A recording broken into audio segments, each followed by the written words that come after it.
మీకు తెలుసా పుచ్చకాయలో 92% నీరు ఉంటుందని? ఇది అత్యంత హైడ్రేటింగ్ పండ్లలో ఒకటి.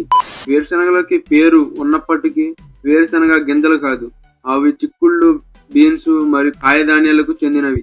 జున్ను ప్రపంచంలోని పురాతన ఆహారంలో ఒకటి. జున్ను తయారీకి 7500 సంవత్సరాల నాటి ఆధారాలు ఉన్నాయి.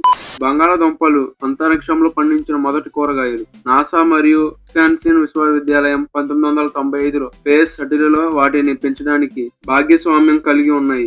దాల్చిన చెక్క. కిలోను దాల్చిన చెక్క అని పిలువబడే నిజమైన దాల్చిన చెక్క శ్రీలంకకు చెందిన చెట్టు లోపలి బెరడు నుండి వస్తుంది. దుకాణాల్లో విక్రయించే చాలా దాల్చిన చెక్క వాస్తవానికి కాసియా చౌకైన ప్రత్యామ్నాయం.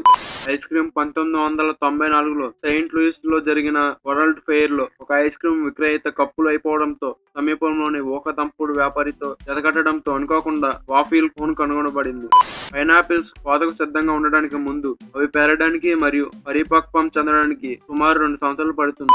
బియ్యం. ప్రపంచం జనాభాలో సగం కంటే ఎక్కువ మందికి బియ్యం ప్రధాన ఆహారం మరియు అంటార్క్టికా మినహా ప్రతి ఖండంలో పండిస్తారు. బ్రెడ్ మొదటి రొట్టె ఈజిప్ట్ లో సుమారు 8000 BC-లో తయారు చేయబడింది. పిండిని తయారు చేయడానికి ఉపయోగించే గ్రౌండింగ్ రాయి బేకింగ్ లో మొదటి ఆవిష్కరణలో ఒకటి.